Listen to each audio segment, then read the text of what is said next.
Nesse momento, tomo algo que me tocou no livro de Fulton Sheen, O Sacerdote Não Se Pertence. São Paulo, Molokai, 2020, foi quando ele foi escrito. Então não fui eu que inventei, eu o copiei como está aqui. Trata-se da relação de Pedro e Simão, e ao mesmo tempo com Judas.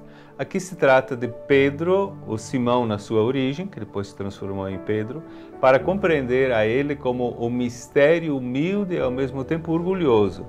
Ele é tão sobrenatural, mas tão fraco e natural. É significativo que o primeiro escolhido para ser sacerdote cristão tenha sido dado um nome novo. Pedro é o seu nome vocacional e Simão o seu nome natural, obviamente. Às vezes quem governa é Simão, outras vezes é Pedro. O pecador e o sem pecado, o velho e o novo, o humano e o divino, tudo carregamos conosco para o altar. Cada presbítero carrega consigo o Simão Pedro, os dois. Pedro foi aos poucos ganhando domínio sobre Simão.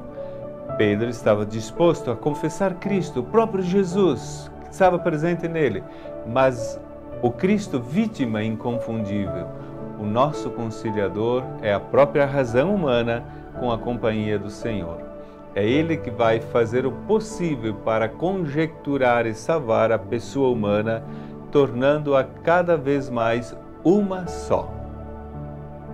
Muito tênue é a luz que divide entre o bom e o mal. Vamos agora comparar Pedro e Judas, outro personagem.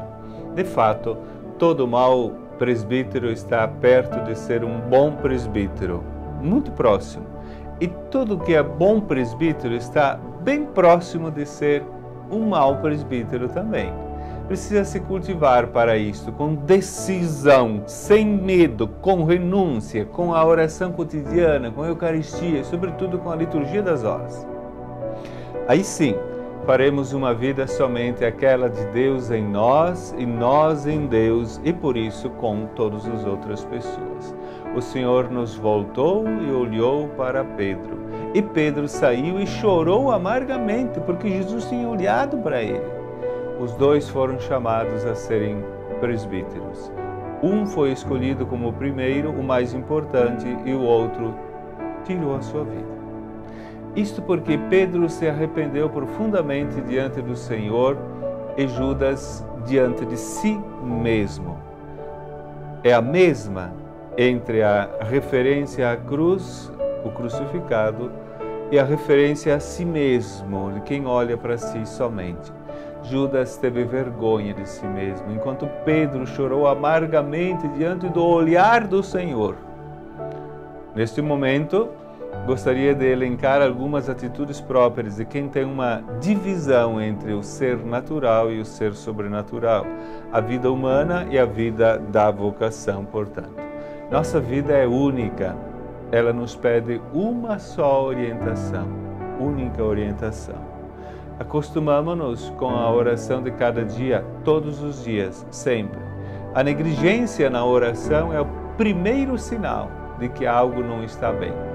Existe uma constante entrega de si ao outro, aquele de cima, que está acima de todos, de quem olha a vida e a fé.